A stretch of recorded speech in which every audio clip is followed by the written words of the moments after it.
अस्सलामुअलैकुम, उम्मीद है आप सब ठीक होंगे। Welcome back to my channel. जिसने कहा भी कल चैनल पर नए हैं तो do subscribe my channel and अच्छी लगे तो लाइक भी कर देना यार। ओके, आज हम रिएक्ट कर रहे हैं मोहम्मद अली की एक वीडियो पे जिन्होंने हमें हॉरर स्टोरी सुनाई है। I think it's true story about Satanism. Let's watch. आपको वाकया सुनाता है रॉजर मार्नो का। 3 घंटे की डॉक्यूमेंट्री है, उसका नाम है ट्रिप टू सुपरनैचुरल।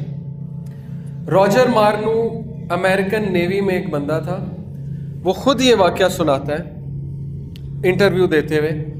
कहता है कि एक दफ़ा वर्ल्ड वॉर 2 के बाद जब अमेरिका कामयाब हुआ दूसरी जंग अजीम के बाद, तो मेरा जो कमांडर इन चीफ था नेवी का, उसने मुझे बुलाया। उसने कहा कि रॉजर, क्या तुम अपने मरे हुए माँ बाप से मिलना पसंद करो? अच्छा, जिसने भी एडिट करी है मोमेंट पोर्टल ने, उन्होंने साथ में उनके इंटरव्यू के क्लिप्स भी डाले हैं।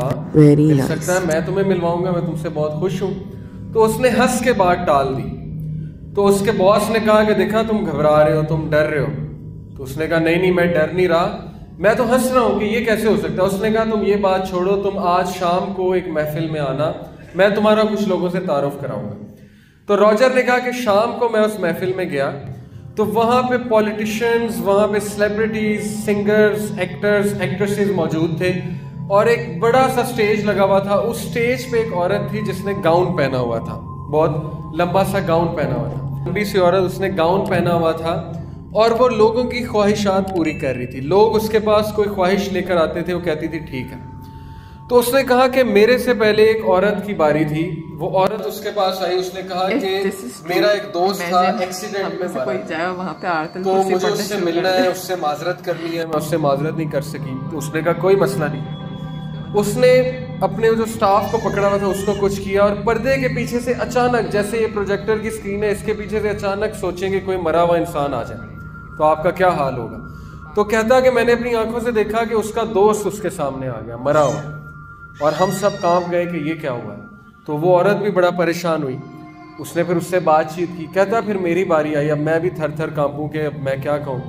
तो मैंने कहा कि मैं यहाँ इसलिए आया हूँ कि मैं अपने मरे हुए माँ बाप से मिलना चाहता हूँ, उनको देखना चाहता हूँ। उसने कहा कोई मसला नहीं। उसने जो है इसी तरह कुछ किया और पर्दे के पीछे से हवा का एक झोंका आया और उसके माँ बाप सामने आके खड़े हो।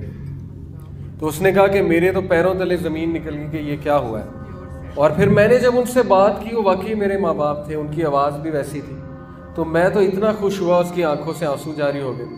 उसने कहा इस तरह मैं इस ग्रोह के साथ मेरा ताल्लुक, अब जैसे जैसे मैं इस ग्रोह के करीब होता गया तो मुझे खतरनाक बातें पता लगना शुरू हुई। इनकी डिमांड ही बड़ी अजीब थी कि ये करो, ये करो, गंदी हरकतें करो, ऐसे करो, वैसे करो। हमारी महफिलें बहुत ही गलीज हुआ करती थी, गंदी गंदी हरकतों पे मुश्तमिल थी। नेटवर्क ये paedophilia network exposed in Australia. Paedophilia कहते हैं नहीं, बच्चों के साथ गलत मामला जो है, तो यानी इस तरह की गंदी हरकतें, इस तरह की। अब जब ये होती हैं हरकतें तो जाहिर है शैतान को कुव्वत मिलती है, शैतान खुश होते हैं और वहाँ पे अल्लाह ताला का नाम भी बिगाड़ा जाता है और बड़ा कुछ होता है। तो उसने कहा कि मेरा दम घुटने लग गया। फिर वो कहता है कि जैसे जैसे मैं टॉप पे गया ऊपर, तो मेरी एक शख्स के साथ मुलाकात हुई। उसने 3 पीस सूट पहना हुआ था, टाई लगाई हुई थी और बड़ा हैंडसम, बड़ा खूबसूरत। उसने मुझे कहा कि आज तुम यहाँ तक पहुँच गए हो कि तुम मुझसे बात कर सको। और उसने कहा कि मेरा ये नाम है और मैं शुरू से हूँ, मुझे अभी तक मौत नहीं आई और मैंने सब कुछ देखा हुआ है। और उसने कहा उसने बड़े बड़े क्लेम्स किए। अब पता नहीं रॉजर झूठ बोल रहा है, सच बोल रहा है, मुझे तो नहीं पता, मुसलमान नहीं था वो।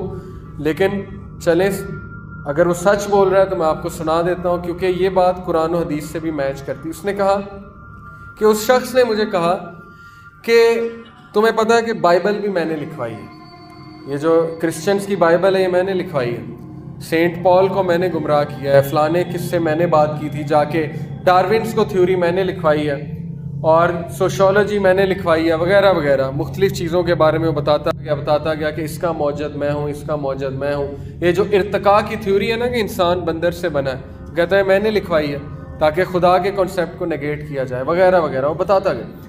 फिर उसने कहा ये जो क्रिश्चियन जो है ये ईसा अलैहिस्सलाम को जो है पूछते हैं, ईसा तो था ही नहीं। असल में बात ये है कि ये मैं ही हूँ और ये मुझे ही होमेज पे करते हैं, मुझे ही अकीदत पेश करते हैं। फिर उसने ये बात की कि तुम देखो सूरज जो पीछे से निकल रहा है वो तो असल में मेरी पेंटिंग है। ये सारी बातें रॉजर ने उस वीडियो में बताई कि आप देखें, उनकी पेंटिंग्स देखें, हर एक के पीछे से सूरज निकल रहा है। तो इसका मकसद ये है आपको बताने का कि गोरा भी गवाही दे रहा है और हमारे पास तो दलील मौजूद है। जब वो उस दौर में इंसानों के पास आ सकता है इंसानों की शक्ल में, तो आज क्यों नहीं आ सकता? तो फ्री मेसन्स और इल्यूमिनाटी मौजूद है और ये बड़ा ख़तरनाक ग्रुप है और मीडिया को ये कंट्रोल कर रहे हैं, पूरी म्यूज़िक इंडस्ट्री को ये कंट्रोल कर रहे हैं।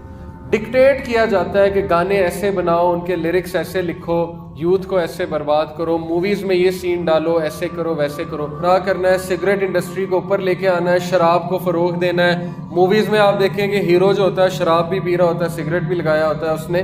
तो ये छोटी छोटी चीज़ों से हमारी जहन साजी कर रहे हैं और मेन मकसद ये है कि इन सब को जो है वो अल्लाह ताला से भी दूर करो और इन सब को जो है बुराई की तरफ लेकर आओ। जिना को आम करो, फहाशी को आम करो, फ़रोग दो फहाशी को बहुत ज़्यादा। ये सारा ग्राउंड दज्जाल का तैयार हो रहा है क्योंकि दज्जाल अपने पैरोकारों को पीछे लगाएगा और फिर उनको अपनी फ़ौज में शामिल करेगा और उसकी फ़ौज में हर वो इंसान जाएगा जो इस सिस्टम से आ रहा है। उसने स्टोरी में पूरी बात बताई, कहता है कि फिर मैंने रिसर्च की और जैसे जैसे मैंने रिसर्च की मुझे बाइबल से पता लगा, अपनी किताब से, कि ये तो इब्लीस है, लूसीफर है। लूसीफर इब्लीस को कहा गया है बाइबल। उसने कहा ये तो लूसीफर है क्योंकि लूसीफर की यही खसलतें हैं जो ये हमें बता रहा है। फिर वो कहता है मुझे ये भी पता लगा कि ये मेरे माँ बाप नहीं थे जिसको इसने बुलाया था, ये तो फॉलन डीमंस थे, फॉलन एंजल्स थे। वो जिन्नात को फॉलन एंजल्स कहते हैं। बाइबल में जिन्नात को जो बताया गया ना वो ये है कि कुछ एंजल्स ने बगावत की तो अल्लाह ने उन्हें ज़मीन पर भेज दिया, तो वही जिन्नात हैं, डीमंस हैं वो। लेकिन हमें पता है वो जिन्नात। उसने कहा ये तो फॉलन डीमंस हैं, फॉलन एंजल्स हैं, तो ये मेरे माँ बाप तो थे ही नहीं। यानी उसने सारे के सारे पोल खोल दिए उस डॉक्यूमेंट्री में, 3 घंटे की डॉक्यूमेंट्री। उसके बाद उसकी मौत वाक़ई हो जाती है, उसको हार्ट अटैक हो जाता है जिस तरह माइकल जैक्सन को हो गया था। तो ये लोग छोड़ते किसी को भी नहीं है। जाहिर है जो सीक्रेट्स को एक्सपोज करेगा उसको ये फिर नहीं छोड़ेंगे क्योंकि पैक्ट हुआ था कि आपने कोई भी बात बाहर जाके नहीं बतानी। तो क्या क्या काम हो रहे हैं इस दुनिया में, आप लोगों को पता चल गया कि शैतान ने क्या क्या जाल बिछाए हुए हमारे लिए, हमें बहकाने के लिए। शैतान का बहुत एक्सपीरियंस है बहकाने में। उसको नहीं परवाह किस एज का बंदा है, किस मेंटालिटी का बंदा है, किस बैकग्राउंड का बंदा है, उसको बहकाना आता है। हदीस से हमें पहले ही पता चल गया था कि ये दौर, आने वाला दौर, फितने का दौर है। आज सोशल मीडिया पे जो गंदगी फैली हुई है, हक और बातिल में फ़र्क करना बहुत मुश्किल हो गया है।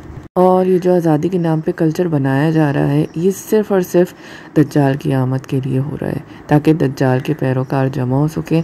वो जब आए तो सब विटनेस कर सके कि हम खुदा को नहीं बल्कि तुम्हें पूछते हैं, शैतानियत को। और अल्लाह ताला हमें इस फितने से बचाए। आप इस वीडियो के बारे में क्या राय है, do mention it in the comment section. आप किसी वीडियो पे चाहते हैं मैं रिएक्ट करूं, also mention it in the comment section. मिलते हैं किसी और वीडियो में। अस्सलाम वालेकुम व रहमतुल्लाह।